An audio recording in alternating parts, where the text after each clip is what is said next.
गुरुब्रह्मा गुरुविष्णु गुरुदेवो महेश्वर गुरु साक्षात् परब्रह्म तस्मै श्री गुरुवे नमः। ओम श्री गणेशाय नमः।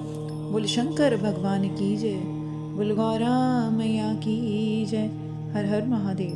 भगवान शिव का कैलाश पर्वत पर गमन करना, घूमना और सृष्टि खंड का उपसंहार।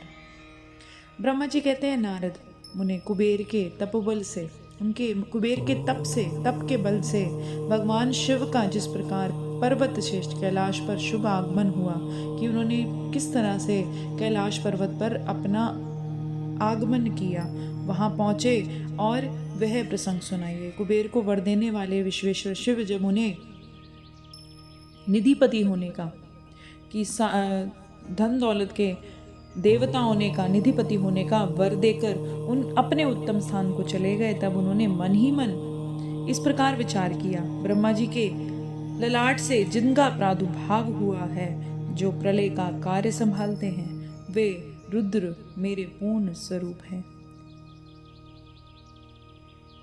उन्हीं के रूप में मैं गुहाओं के निवास स्थान कैलाश पर्वत को जाऊंगा। उन्हीं के रूप में कुबेर का मित्र बनकर उसी पर्वत पर विलास पूर्वक रहूंगा और बड़ा भारी तप करूंगा, ऐसा शिव जी सोच रहे हैं। शिव की इस इच्छा का चिंतन करके उन रुद्रदेव ने कैलाश जाने के लिए उत्सुक डमरू बजाया। डमरू की वह ध्वनि सुनकर, जैसे हमने पीछे पढ़ा था कि शिव भी किस रूप में है, शिव भी तीन है। एक महाशिव है जो पूरे ज्योतिर्लिंग के रूप में प्रकट हुए हैं, उनके अंदर से ही शिव प्रकट हुए हैं, उनके अंदर से ही रुद्र प्रकट हुए हैं, दो रूपों में। जो रुद्र हैं वो सृष्टि संहार का कार्य करते हैं, और जो शिव का रूप अलग है और रुद्र का रूप अलग है। तो शिव जो थे, उन्होंने, जो रुद्र हैं वो काली के साथ रहते हैं, और जो शिव हैं वो पार्वती माता के साथ रहते हैं। तो जो शिव हैं, शिव की इच्छा का चिंतन करते उन रुद्रदेव ने कैलाश जाने को उत्सुक डमरू बजाया। डमरू बजाने की ध्वनि से जो उत्साह बढ़ाने वाली तीनों लोकों में व्याप्त हो गई, और फिर उसकी गंभीर शब्द आहान की गति से युक्त था और सुनने वालों को अपने पास आने के लिए प्रेरणा दे रहा था, सबको अपनी तरफ खींच रहा था। उस ध्वनि को उस ध्वनि को सुनकर, उस साउंड को सुनकर मैं तथा श्री विष्णु, सारे देवता, ऋषि, सारे सिद्ध वहाँ पहुँच गए। देवता, असुर भी, वहाँ सारे लोग बड़े उत्साह से आ गए। भगवान शिव के समस्त पार्षद और सर्वलोक वंदित महाभाग गणपाल भी वहाँ आ गए। और इतना कहकर ब्रह्मा जी ने आए हुए गणपालों को एक एक करके नाम लेकर बुलाया। फिर इस प्रकार से कहना आरंभ किया। वे बोले कि असंख्य महाबली गणपाल पधारे और सबके सब सहस्रों भुजाओं से युक्त थे। उनकी हजारों भुजाएं थी, मस्तक पर जटा का मुकुट पहना था, सबके माथे पर जटाएं थी, बाल जटाओं के रूप में थे और मुकुट जैसे लगते थे। सभी चंद्रचूड़, नीलकंठ, त्रिलोचन जैसे ही थे, जो शिव के समान ही लग रहे थे। हार, कुंडल, कयूर, मुकुट आदि से अलंकृत थे।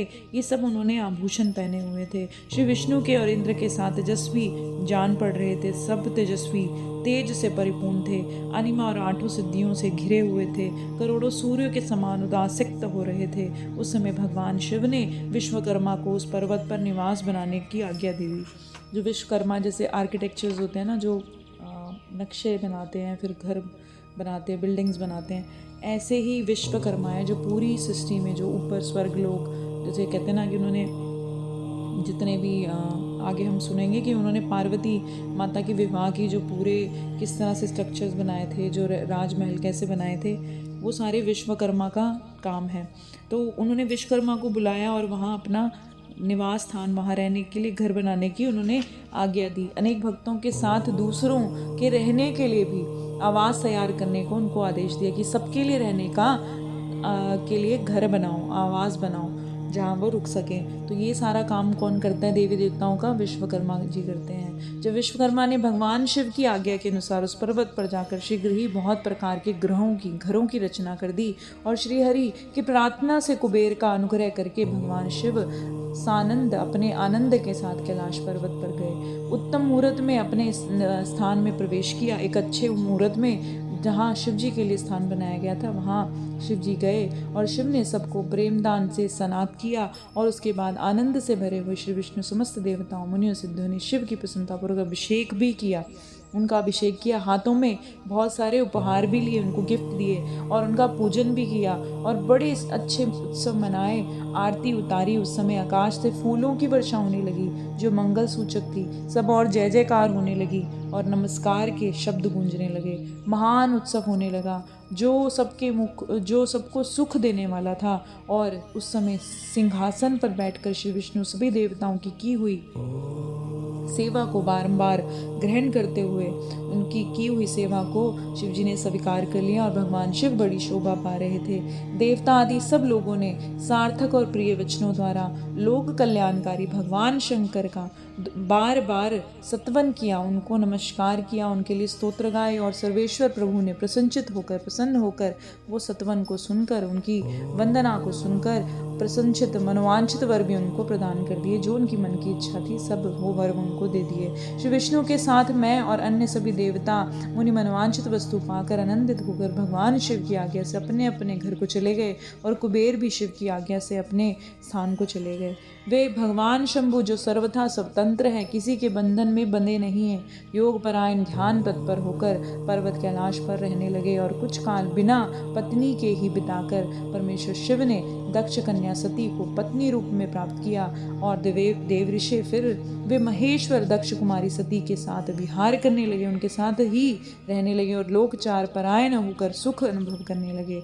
मनीषा, इस प्रकार से मैंने तुमसे रुद्र के अवतार का वर्णन किया है, साथ ही उनके कैलाश का आगमन का भी वर्णन किया है। कुबेर के साथ उनकी मैत्री कैसी हुई ये भी सुनाया है और कैलाश के अंतर्गत होने वाली उनकी ज्ञानवर्धनी लीला का भी वर्णन किया है, जो इस लोक में परलोक में सदा संपूर्ण मनोवांछित फलों को देने वाली है। जो एकाग्रचित्त होकर ये कथा को सुनता पढ़ता है, विस लोक में भोग पाकर परलोक में मोक्ष का लाभ पाता है। बोल शंकर भगवान की जय, बोल गौरा मैया की जय। हर हर महादेव। रुद्र संहिता सृष्टि खंड संपूर्ण।